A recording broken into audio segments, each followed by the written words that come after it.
Hello and welcome to the podcast. This is Ron's Amazing Stories, where we play tales to take you away from today.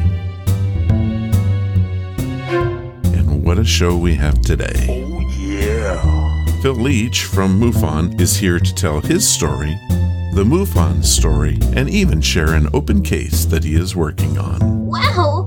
Also, we have a 5-minute mystery where the lead suspect is a rose. Huh.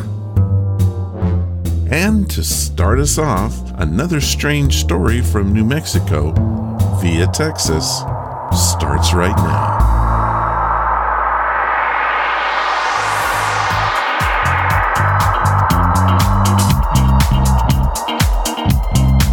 What's that you say? We have a very timely story from Madeline in Texas. She sent in this email, and it goes with our MUFON topic quite well. Here is Madeline's email. It was the summer of 1962, and I had just had my 12th birthday. In fact, I was in back of our 1961 Rambler station wagon playing with my new doll, Chatty Cathy. We were driving from Carlsbad, New Mexico on our way home to Arlington. We'd been camping. It was getting on towards evening, and my dad had just told us that we would be crossing over into Texas very soon. The plan was to stop in Armadillo to visit my granduncle. I remember that it was a lonely road, very quiet and not many other cars at all. Even the trucks had seemed to disappear. Dad wanted to make good time, so he said he was going to step it up a bit. Well, the flesh was willing, but the Rambler was weak. Everything went black. We rolled to the side of the road and came to a stop. I don't know why, but I was kind of excited. I thought that this was going to be a great adventure. And as it turned out, it was. My dad was a mechanic by trade, so none of us were worried about being trapped here. We had plenty of lanterns, flashlights, and of course, food. Mom was the first to talk. She said, "Maddie, get the camping stove. Hun, you fix the car." We set about our tasks and things went perfect. Mom made my favorite beans and hot dogs, and Dad, well, after a few cuss words and ouches, had fixed the car. Now, we had this fold-up table, and we set it up just off the road a bit. It actually was quite nice. The open plains went off in every direction for miles. We were about halfway through our meal when the first orb flew by. It was about the size of an orange, and it glowed amber. Just after that, 2 more came, and then a whole flock of them. They stopped right by our table and hovered a bit. There were all manner of shapes, sizes, and colors. Most of them, however, were that same amber color. They stayed quite a while, darting about, looking at us, our food, and even my doll Cathy. After a time, they thinned out until only one was left. It blinked a couple times and then flew off after its mates. The 3 of us talk about this to this day. My dad tried to take some pictures, but our family has a saying, if you want pictures, best go to a photographer. Not one of them turned out. In fact, they were all underexposed. Just blackness and nothing more. Most of the family thinks we saw a bug of some sort. I know different. They weren't bugs. Why? Because none of them made a single sound. Madeline from Texas.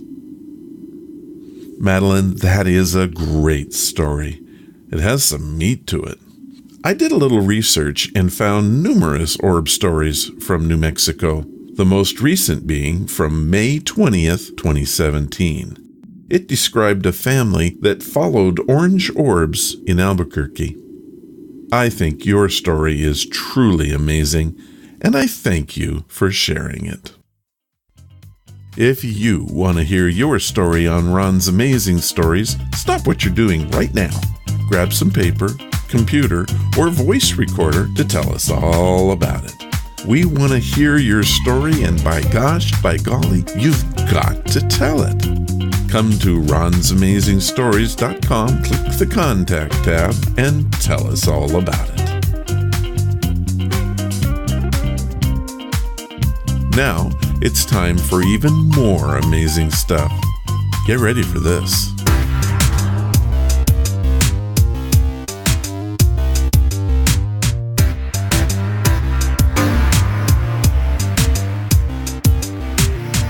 I want to welcome to the podcast Mr. Phil Leech. Phil is the Indiana State Director of MUFON. In case you don't know what MUFON stands for, it is the Mutual UFO Network. Phil is not only one of their directors, but he has investigated many cases over his career.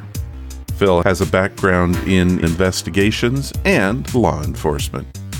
Welcome to the podcast, Phil. Appreciate you having me on the show. Look forward to it.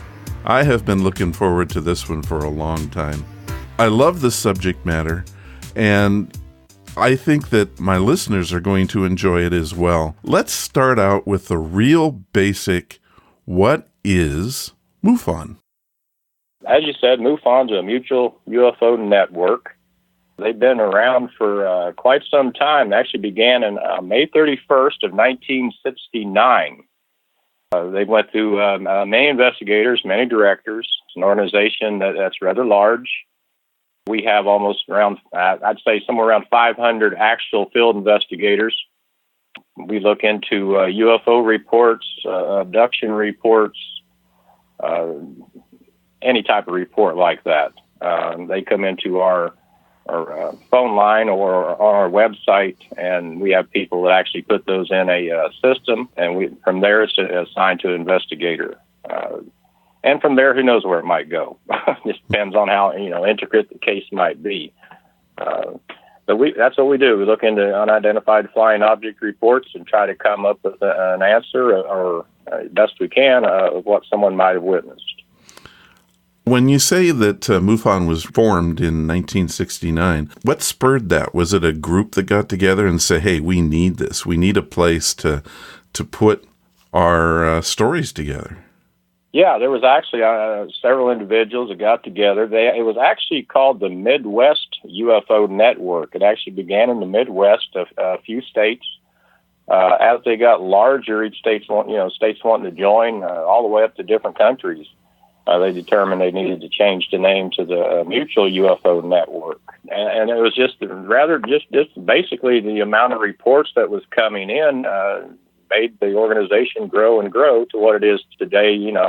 Last I heard, we get near 1,000 reports a month. Wow. So you're looking at 10 to 12,000 reports a year. That's worldwide that comes into MUFON that we investigate. That many? How do you get around to them all? Well, we're usually, sometimes we get 2, 3, 4 cases each. We get a little tied up. But we got a great group of people. We got a lot of support teams. MUFON is not just, it's a little more structured than people think, I believe. I mean, we're a relatively large organization. We have special teams. We have board of directors, science review boards. We've got STAR teams, which is a strike team area research team. It's kind of, if you can imagine, a fast response team. For something that could be credible, UFO landed or something like that. We have called CAG teams, Case Assistant Group teams. We have CAG International teams, CMS coordinators, these are the guys who put the reports in. We have a special assignment team. We have an ERT team, experienced research team. These are the people who deal with the individuals that believe they've been abducted. So there's many different teams. These assets are all ours. Investigator gets into a case that he could use some assistance with. It's just a matter of a phone call or an email determining what team would best help them, or multiple teams, and that's offered to us when we need it. Is this all funded and supported by MUFON? Yes, donations. About all of it's donations that come into MUFON. It is a nonprofit organization. We don't get paid for doing this. There is no monetary value. Some of us get to talk on the radio, I guess, or on Hangar One television show, that things like that. But on the most part, it's very dedicated individuals, doing reports and going out and speaking with witnesses and gathering data and information. Just some of them do research along with field investigations. So it is what you make of it. Okay, you can be a field investigator and actually just do reports and kind of just go along with it, or if you aspire to be something a little bit better, and there's room to grow with this organization. And they're always looking for different avenues to try to figure this mystery out. Let's change gears a little bit and ask, how and why are you part of MUFON? Well, I've wondered. I know this is a great story. Yeah. Being in public service, you don't come out and tell stories such as mine, I guess. And you find that with anything, whether it's doctors or, any professional service, even factory workers, I guess you wouldn't want to come out and tell something that's a little bit unusual because it undermines your credibility. Back in 1980, I had gotten off of work, 5:30 a.m. in the morning. I was driving down a very dark road that wound beside a river going home where I lived. And I was in a 73 Pontiac Le Mans sports coupe. That was a really good car that just decided it was going to quit on this dark road. I mean, it just went dead. No lights, no nothing. Next thing I remember, I'm standing outside the vehicle looking at it. The vehicle's running. I just waltzed over there, got in it, and drove home, and seen that I had around 22 minutes of time that was missing. Wow. Don't remember much more about that. Now, this is a very desolate road. I mean, there's nothing but a little swampy area on one side of it and the river on the other side. At the time, don't remember anything, other than that. And didn't have any other trouble with that vehicle. Then again, in 1995, I was working second shift. I got off work at 11 o'clock, driving an old Chevy pickup truck, a little bit of ice on the window. And I was notorious for taking a little credit card and scraping off a little hole so I could see, because I was driving down a country road from small town to small town. So I took off, and I was maybe a mile outside of this small town to the east. And the same thing happened again. This is 1995. My truck died. I remember cussing, hitting the steering wheel because, the truck run fine. Next thing I know, I'm standing outside the truck looking at it on the road, and it's sitting there running. I walked over and opened the door. It must have been 150 degrees inside the cab of the truck. There was no ice on the windows. There wasn't even a drop of water on. Now, this is an old Chevy truck. I don't know if you ever owned one or not, but it would take considerable amount more, a little more time than that to unthaw this truck, if it would ever unthaw, I guess. But it took 7 minutes to get home from point A to point B, and I'd lost another 24 minutes of time. Wow. I knew this because at the time I was watching a particular television talk show that came on, and I'd always rush home so I could see it because it was a funny show. And when I went in and looked at the clock, I noticed that time was gone. I had left public service. I'd actually gotten sick. I really bad. Okay, I didn't know if I was going to make it or not. So it was kind of unfinished business. I actually contacted MUFON, made a brief report of what I just told you, and they sent the state director and another gentleman come out, interviewed me. We went to both locations, took some photos, stuff like this. I actually went through a regression. They wanted me to, and I agreed. And there's a little bit come out of that. And from there, I decided to go do this for myself. There was some questions I had, like, why can these things happen to people? And people, even myself, because I'm not somebody that you would really want to bother necessarily. I'd be upset, okay?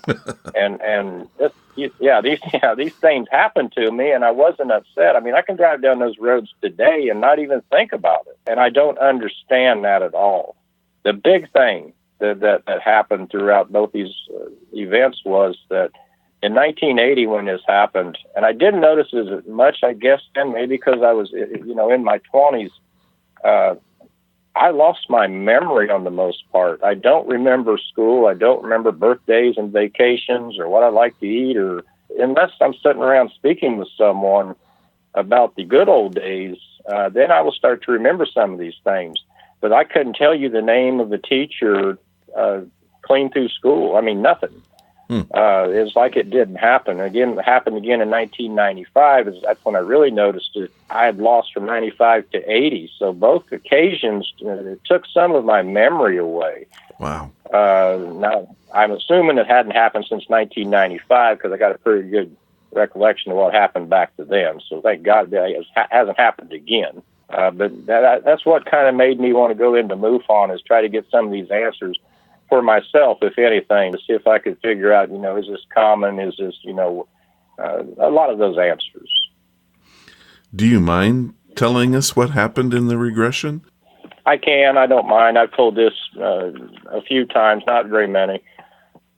I went to northern Indiana for the regression.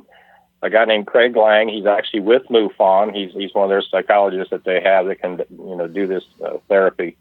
And I spoke with him for about a half hour, just going over some things. And one of my big things was, listen, I do not want you leading me in any direction, okay? Because if you're going to do that, we're not going to do this. Because if you're going to get something, it's got to come from me, not you, okay? Because I was a little hesitant about the whole thing. My wife was there. Well, you hear these stories, and you don't know what's really going to happen. You're a little scared of what's going to happen, okay, in the regression. So my wife was there. She sat in the room, actually, while this went on. I laid down and was hypnotized. I didn't even think that was possible, but I guess it happened, okay? He was asking me, and here's something you need to make note of, your listeners. I do not know to this day if I remember the regression, what was being said, or my wife told me afterwards, okay? And I almost think that she told me, and I don't remember. It's kind of an odd thing. I just thought I'd share that. But he would ask me questions, what do you see, or where are you at, or this and that. Well, I was complaining about a very bright light, and I just kept complaining over and over and over. I wish they'd turn the blankety blank light off, and I could hear some noise. I did not see anything. Okay. He asked me at some point there, what would you like to do right now? And my answer was, son of a gun, better not let me up. And that was really the highlights of what come out of that. Afterwards, I spoke with him a little bit. He told me that, in his opinion, that I was not cooperating, and they decided they didn't want to go any further with whatever they was trying to do, and that's why both times it was only 20-some minutes. But he said, we'll use the word block. The memory block they used went a little far, which could explain my memory loss. And I've not been through another regression other than that one. Wow. But that was enough there to get me interested in seeing if I could find an answer for this. And I'm still looking. So I found a lot of common denominators in abduction scenarios that I've investigated and researched and this and that. But the actual answer, I don't think I've found yet. But you keep wanting to look. Yeah. I was speaking actually to someone else not too long ago about this, and it's like a really strange drive to look for this type of stuff. I mean, you could be a UFO investigator, okay? But I do believe there's a reason. Now, not all UFO investigators have had an experience of any kind. I know plenty that's never seen a UFO. They've never been abducted. It's just something that fascinates them. I truly believe that there's something much deeper than that with UFO investigators. I don't know what that is, but it's some kind of hidden drive to find the answer to all of this, because some of the times it's time-consuming, it's aggravating. Pick a word, it's there. But we keep going and going and going because we truly believe there's something to all of this. How long, I think he's told us, but how long have you been with MUFON now? Not that long, probably about 3 years. And during that 3 years, you went from investigator to director? I went from investigator to state section director to chief investigator to I am the state director of Indiana. I'm on the Case Assistance Group International. I'm with the STAR team. Yeah, a few things. Wow, that's impressive. Again, a lot of that has to play into how much you want to put into what you're doing. I could have just as well been a field investigator. So it's kind of what you get, what you put into it, I think. Maybe the cards was right. I'm not sure what word you want to look for, but or you're pretty good at what you do.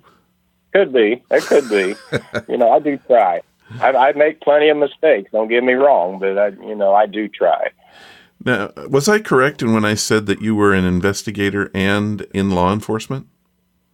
Yeah, I've been public service. I was coroner's office, ambulance, sheriff, police, fire, anti-terrorism task force. I mean, the list goes on and on and on. So I've plenty of investigations. My last job, my title was training officer for 911 dispatchers. Wow. I taught them how to do jobs. So, yeah, and all those have helped me do this. It really has, because I work with the public so much that I'm able to interact with them, I think, no matter what their style might be, okay? Because some people cuss, some people are religious, some people, there's all different aspects of this, okay? So being able to work with the public for so many years in the past, it really helps doing this now. I actually took a look at some of your work on YouTube and was very impressed on how you were able to make the experiencer relaxed. They were more apt to tell their story because of the way that you approached them. And I applaud you for that. That is a skill. Well, it is. Again, anyone can be an investigator, and we do have training opportunities for that, whoever wants to be an investigator. I think it does take some people skills along with it, and the main thing is trust in this field. Believe it or not, it's trust. I would think so. They need to trust you, and you need to trust them. So there's a lot of aspects to it. It's not just I seen a light in the sky. Okay. Can we talk about a couple cases that you've investigated? Yeah, we can. We have one case in particular that is rather popular. It was a top case for 2015, MUFON's top case. So out of those 10,000 cases that year, the Science Review Board looked at, believe it or not, all the cases that comes into MUFON, and they have a list of criteria that a case must meet in order to be considered for the top 10 MUFON cases. I got lucky enough. The particular case that I worked on ended up case of the year for 2015. It's a very exciting case. It's a case that continues to this day. I actually speak with the witness on a regular basis in email. It's a very exciting case, and there's more to this case than most cases. Let's hear it. Let's hear it? Okay. For your listeners, if you want to go to YouTube, or the MUFON.com website, if you look up MUFON case 74282, that's 74282, this is a case where 4 gentlemen was up in Canada, Ontario, Canada area. They were bear hunting. So they were spread out. They wasn't together. They was dropped off at different locations. They seen something that was just totally unbelievable. This case actually the event actually occurred August 28th in 2013, about 9:40 at night. It was not reported. It actually came to me through separate channels, other MUFON, reported to me in October of 2015. So they waited a little bit. Well, they waited a little bit, and maybe when I go on with it, you'll understand a little bit, I guess. But once I spoke with the witness, I heard about the event and the case, how it was coming to me. I realized that I needed to contact my state director and let him know that I had a case that was rather interesting. It ends up that the primary witness, and we're going to call him witness number 1 throughout this whole thing, he is actually a scientist that works for the Department of Defense. He's actually a contractor. He works with electromagnetic systems, lasers, optical systems. There's numerous things that he works with, okay? He is currently employed with them. So keeping him anonymous was extremely on my high priority list, okay?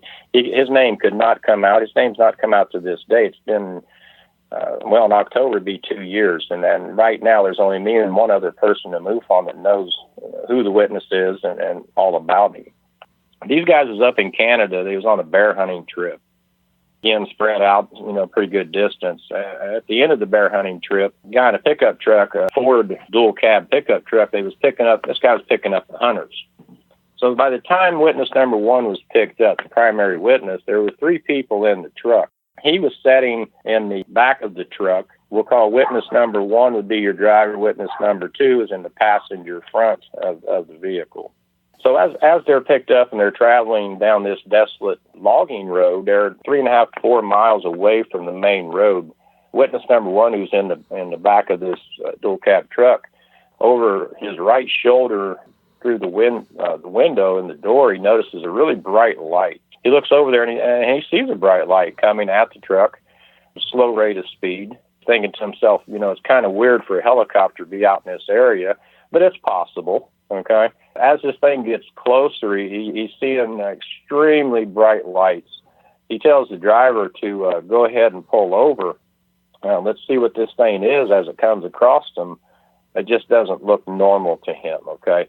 He's familiar with military aircraft and all these types of things, so for him to even think something was unusual, it would be unusual, okay? So as they pull over, this object goes on a path right in front of their vehicle. It has slowed down immensely. It's almost to a point to where it's just hovering. As they're witnessing this object go across their windshield, they don't even need to duck down in the truck to see it, okay? Because the incline, they're able to see this object in full view. It goes about 250 feet in front of their vehicle. It's tree line in altitude, about 150 foot off the ground. So you're talking about a object that what we would say is within 400 feet of the witness. It comes to a stop, hovering just right in front of him. He gets out with his cell phone. He's going to take some video or photos of this. Well, the cell phone is going through a boot-up process, which he knew it took 30 to 40 seconds for this cell phone to boot up. He was worried he wasn't going to get a photo of it. He grabbed his video camera. It was a Sony high-definition video camera. It was also going through a boot-up process. And he thought real quick. He said, okay, I got my weapon with a Nikon scope on it. So he grabbed that real quick. Thought he would be able to observe it and see what he could see. This object is dog bone shaped, 170 foot in length. This section on each end was 55 to 60 foot in diameter. Then you have the center, I call it a flat sidewall bar in between, which would have been another 55, 60 foot. This object is right there in front of them. It's slowly rotating, taking about 1 minute to rotate in a complete circle. It has emission coming out of it, exhaust, that looks like, if you can imagine a cone shape coming out of the back of an object. It has what looks like ionized air. It's sparkly, almost like fireworks, 1,000 of little sparkles inside of it. They're staying inside this conical shape. This emission is not coming out of the object itself. It is coming from the back of the object. So no matter where the object is moving very, very slowly to the north of them. So as it's very slowly rotating and very slowly moving, this emission is coming out, but it's not coming out any one particular spot, just from the back of the direction of the travel of the object. So anyway, he takes his scope and he's looking at it. He says he does see some writing on it, somewhere around 31 characters, similar to hieroglyphics, okay?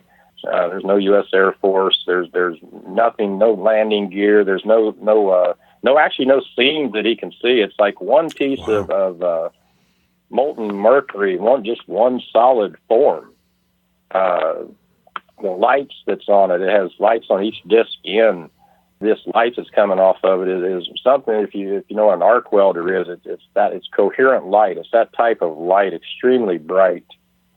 Each end has 21 sets of anodes and cathodes, and there's one above and one below. These things are going off at the same time. So if you can imagine stadium-type lighting, very bright, flashing really fast. Yeah. Okay. So he tells one of the other witnesses, go ahead and try the job site radio, the Motorola job site radio in the truck. He said, call and see if you can get somebody else, see if they can see this from another location. Well, he tried that job site radio, and no one would answer. They couldn't get anyone on the radio. So as they're standing there, they look over to their left, which would be to the east, And about maybe a couple miles, here's another one of these objects doing the exact same thing. So actually 2 of them, just above the treetops. They watched it. It was slowly moving also. They lost it within a couple minutes. It went, out of vision. Finally, he thinks, okay, I need to try one more time with my Sony camera, video camera. He grabs it. It seemed as if, we figured this out, as this object moved away from their vehicle, the Sony camera started to reboot and actually came on. They actually got, it's blackened video, so there's nothing to be seen visually. However, there's audio, kind of a play-by-play of this event as it occurs, because the audio works on the video camera. They get probably about, I forget what it was, 3 to 4 minutes of audio as this event occurs. And eventually this object goes out of their vision to the north. They lose it over the treetops. After this occurs, they see an object, it's a third object, that goes from horizon to horizon in about 100,000 feet in less than a minute. Wow. It's a bright white color, and it has, I didn't mention this earlier, but it has what looks like a blue plasma coming out the back of it. Now, the object they observed that was in front of them, and the one over to the east of them, it has almost 12 inches or more of blue indigo plasma. He's worked with some of these types of things before, and I've learned a lot since then about plasma. In order to get that deep of a plasma field around an object that size, you're talking the power of a nuclear power plant in order to just create that. Well, it's interesting because for most of my career I was a chemical engineer, so I know exactly what you're talking about. Yeah, I mean, I think they generate, an inch or two of plasma now with some of the applications that they can do. Yeah, specifically in chip manufacturing. Sure. You start talking 12 to 18 inches of plasma, indigo blue plasma, that is all the way around this object. Well, the disc ends, okay? That's very, very difficult to generate that much plasma.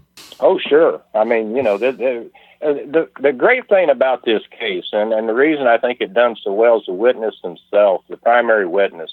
He got with me in October of 2015. I interviewed him in January of 2016, and right before the interview, it was just going to be me and him.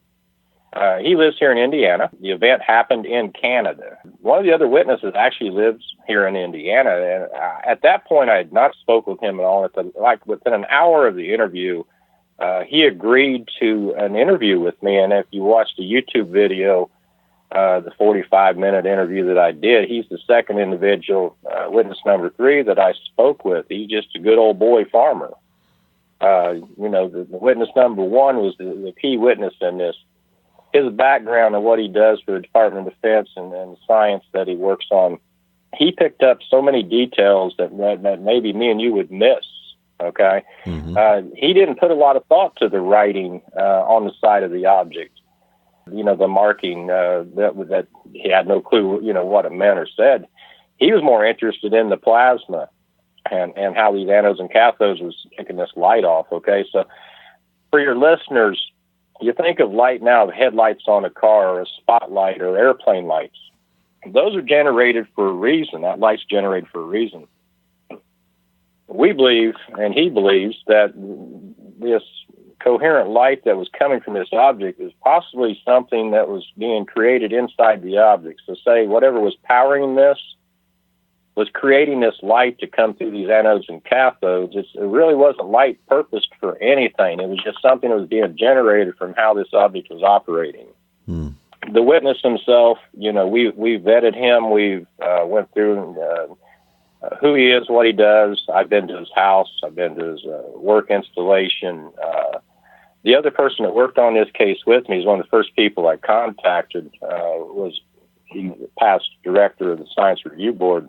Is Robert Powell. He's been instrumental with helping me with this. Earlier I was explaining that this help exists, okay? So I had to keep this in a very small circle because the guy's name could not get out. So I got with Robert Powell, worked on him before, the couple projects, and me and Robert has been working this case ever since, using whatever assets that we can get our hands on. Robert has actually flown from Texas here to Indiana to meet with this witness. He's been to his house. He's been to his facility. This guy is extremely smart. He has a great job. He has a lot to lose. Okay? To be honest, I wouldn't have come out with this story because he has that much to lose should his identity come out and some things like that. I asked him why he did it. I said, why would you come out and say something about something like this with your background and everything that you have going on in your life? And he said, people need to know that these things are out there. Now, being some of the jobs I've done in the past, I look for mistakes. Okay, I look for somebody to hesitate. I look for them to tell me the same different story 3 times, change this or change that. This doesn't happen. It's not happened. I've looked. I've tried. I've tried to see if there's anything that, and is this something that's made up? Is there a purpose behind this or anything like that? There can't be. There isn't, and I've yet to find anything. So as this object moves away from them on this logging road, the 3 witnesses, they go on to the location where the 4th guy, the hunter, is located. They're going to pick him up. He didn't see anything at all. Okay. They get back to the little camping area where they're staying. The video camera is still working, has about 50% battery. The cell phone battery is completely drained. It will not come back on until he actually charges it, and it works to this day. Wow. But whatever that object was, electromagnetic interference, we believe, drained the battery of that cell phone. The Motorola job site radio that was in the truck was a relatively new radio. That radio never worked again. It had to be replaced. The witness and the other guys had said at the campground that night that he drew up some initial drawings, some thoughts, some, scales, measurements, things like that he's used to doing for projects that he works on. And he came back to Indiana, and he actually told me he took a couple weeks off work to try to figure all this out. It shocked him so much that he had to just concentrate on this. I don't blame him. He's wrote a white paper, which is something scientists do with the finding. They write a little white paper of what they think, I guess. He's done that. He's actually submitted that to MUFON. The interview went to MUFON, and the case itself continues to this day. I mean, there's been a few other findings come out since the case started. He actually took the cell phone. He took that to an oscilloscope using some very fancy equipment and ordering some special wires and this and that. He's actually located 11 cycle interference in this video. You can see the interference pattern in this video. While these guys are talking in it, okay, as a play-by-play, using an oscilloscope, he's showing the cycles of interference.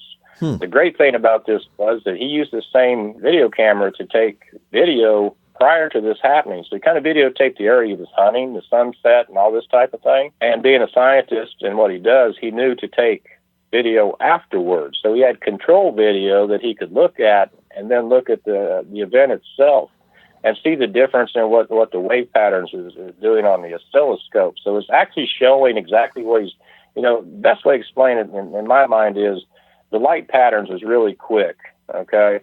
They're in 11 cycles. You see this in the oscilloscope. You see these same things that he's telling us in this oscilloscope, and it's called the Tech 1D paper. I think you can actually, or video, I think you can actually find that on YouTube also. He goes in a little bit of detail of some of that information he found. He's actually located the audio signal in the camera, in the video camera itself. So something that he wasn't looking for, he actually located the audio signal from this object. Wow. Yeah, it's one thing after another. It's very interesting. Huh. So I'm guessing that this particular case kind of left you scratching your head a little, saying, this is unknown. More than a little. Yeah, it is a true unknown. I mean, it passed MUFON's test for the Science Review Board and the MUFON executives, what it takes to be a good case. And if you think about it in a roundabout way, we actually have something with some evidence. He's located the electronic signature of the object by using an oscilloscope, the audio signature of the object. We have a play-by-play on a video. Now, one of the things he is working on is trying to clean that video up. He believes there's a way to clean that up, interference, to get that to clear up to where we can actually see what they were looking at. Oh, wouldn't that be great? Yeah, I mean, once that happens, I think that will really improve things quite a bit. So, I've kept in contact with the executive director of MUFON, Jan Harzan. He knows about the case and kind of what I explained to you, maybe a little bit more, but I think the evidence and the story and everything that's involved with this case, we don't need to know who this guy is at this point. I think at some point we might, okay? He might decide he wants to come forward with this, which would be really great. It's much better when he explains it. Yeah. Do you have an example of a case, a short example of where the root cause was found? Well, we do that every day. Yeah, I know. A real simple example of one that you said, okay, this is what they saw. We get many cases with drones. Drones is a big thing that we deal with now. Trying to figure what it is. But the planet Venus, it could be anything. The lights in the sky is the most difficult ones at times. I mean, we use a lot of different programming and applications. We track satellites, military aircraft when applicable, civilian aircraft, different things like that. But there is some that we just don't know what. It's probably a military aircraft of some kind. A lot of our reports, I call them lights in the sky reports, that you have to trust in what the witness is telling you. I'd say there's a very small percentage of cases that actually have some merit to them. You're probably looking at anywhere from 2 to 5% of cases, maybe 3% of cases, just flat out unknowns. We're not going to know what those are, okay? We can't figure that out whatsoever. You never have a bad witness. You have a witness that doesn't understand what he's looking at, okay? What they see to them is unusual. It's strange. It's odd. But once you explain to them that what they've seen is, they're using these fourth-generation cell phones. Well, they're notorious for putting little orbs in a photo. It's a reflection coming back into the camera itself. And you're actually getting a very close-up of what the lens and that looks like that shows up on the photo itself. We get quite a few of those. They look like a little orb. They look like a little drone, or whatever you want to call it. But mostly a lot of glare is what it ends up being. So if we do see something, if you were to give us a short presentation on what we should do to prepare, or what should we do if we see something, how should we react? What should we do that would help you? That would help us. Of course, try to get a photo or a video. However, I found that the more credible sightings, it seems that people don't have time. A lot of these sightings are short-lived, or, they don't want to take their eyes off the object. So, be a good witness. Observe what you're seeing. Look at the colors, the time, the sky, the clouds, the weather. If you are using a camera or a video, you can zoom in, but don't do zooming in the whole time. Keep it real life as you can, because when you change what the camera operation is doing, it makes it a little difficult for us at times to figure out what you've actually taken. You can zoom and make a bright light turn into any shape you want. Okay. So a real-life video and photos, it really helps. After you experience something, I think the first thing you should do is take the time and write down what you remember. The one thing with witnesses, as time passes, witnesses' stories will change, whether they're doing research on what maybe they might have seen, or their friends tell them this or that or whatever. So I think it's important to write down what you've seen and what you experienced within that half hour after that happened. The main thing is to get a hold of MUFON and file the report with us and let us look into it as soon as possible. I think that's great stuff. How do you contact MUFON? Well, you can go on the internet, MUFON.com. On the right, I believe, on their webpage is a report. It actually says report a UFO, and you can fill that out there. Once you fill that out, it does ask for some information. You don't have to put a lot in there if you don't want to, I guess, but you can also put a lot of information in there. Once that's submitted, it goes to our case management system coordinators. These are people that look at these cases as they come in. They're assigned to whatever state they need to go to. They're assigned a certain category. Jacques Vallée years ago came up with a rating system that we use to this day.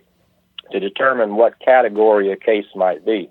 So, for instance, a Category 1 case might be a light in the sky that's so far up there you just don't know what it is, but it's zigzagging around or something. Category 2 is maybe a little closer, object that you got maybe can tell what it is, the shape or something like that. Category 3s are usually a lot closer to you.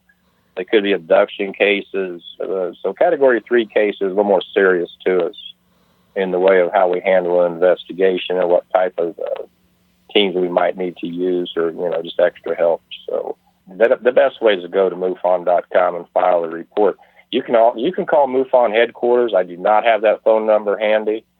It's located right there on the website. Contact us button, click at. We do have a staffed office that's open 5 days a week. Someone will answer the phone there through the day, working hours, California time. They have people there that can take your report over the phone and or get you in contact with whoever you need to speak with, depending on what state you're in.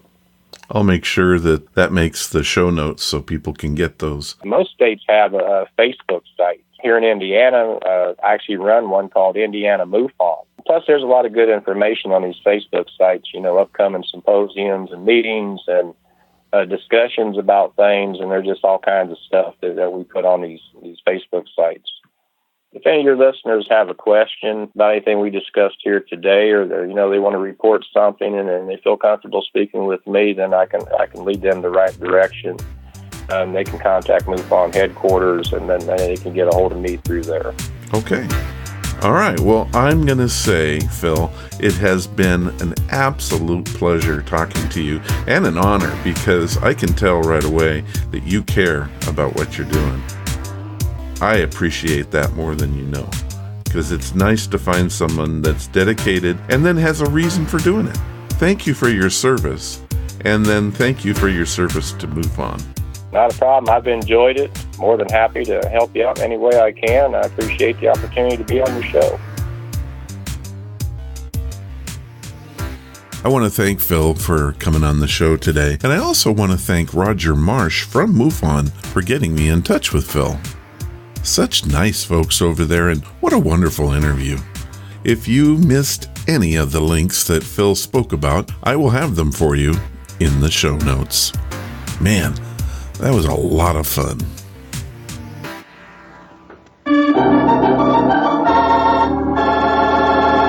Another 5-minute mystery.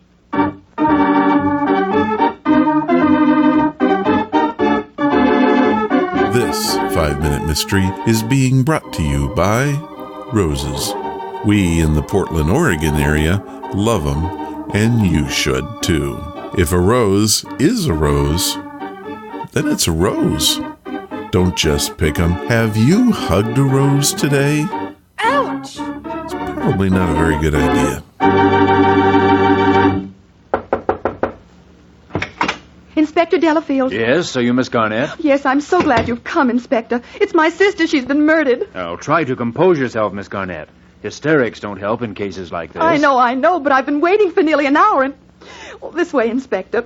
My sister's body is here in the parlor. Yeah. Let me see.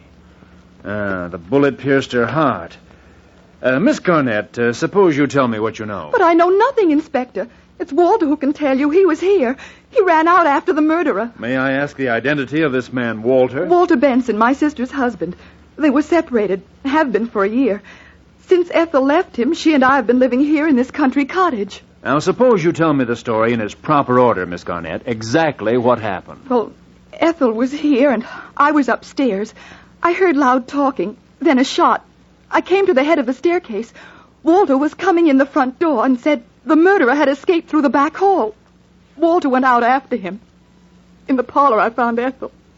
Like this. I see. Agnes, where are you? It's Walter. He's come back.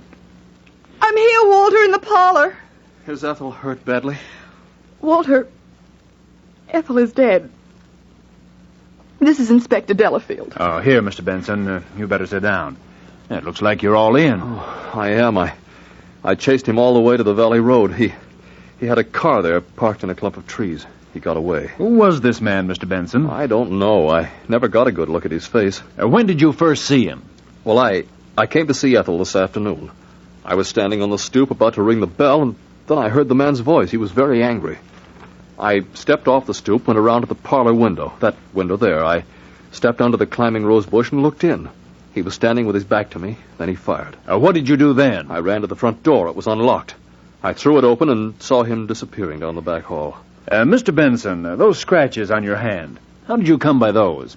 Why, from the rose bush, I suppose. The thorns when I was looking in the window. Mr. Benson, is that the climbing rose bush out there, the one you spoke of? Why, yes, of course it is. Through the pane here, it looks like a Zephyrine Druin. Pink blossoms, climbing variety. Inspector, my sister's murder is escaping, and you give us a dissertation on roses. Yes, Miss Garnett, because the rose bush tells me this man is lying. He is the murderer of Ethel Benson. What was the clue that told Inspector Delafield the truth? Let's see how good a detective you are. In a moment, we'll hear the explanation. But first...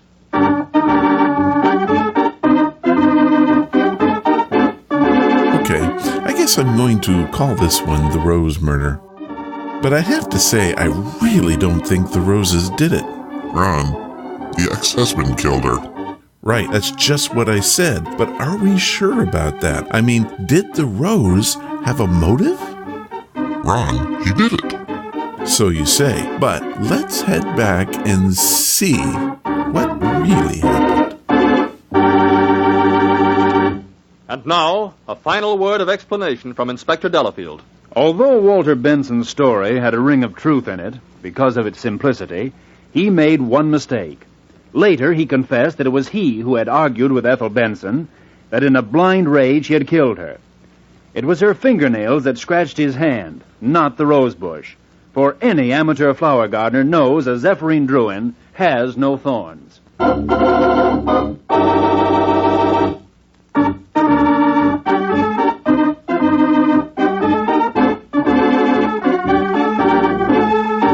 So I looked it up, and there are roses that don't have thorns. But remember this, a thorn defends the rose, harming only those who would steal the blossom. This 5-minute mystery and wisdom was brought to you by The Rose.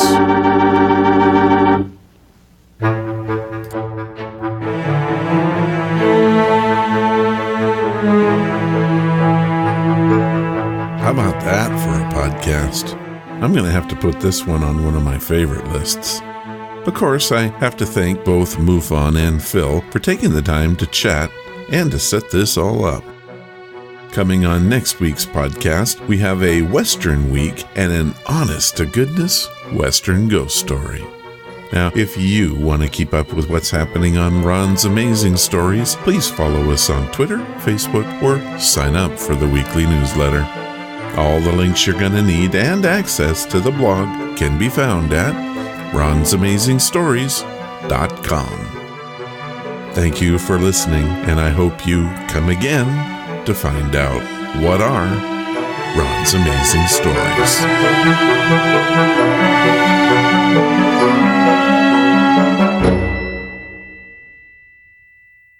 All of the vintage audio used in the podcast is believed to be in the public domain. Ron's Amazing Stories does not own the rights to any of the old-time radio used here. If you hold the rights to any of the shows played, please contact us immediately at ronsamazingstories.com.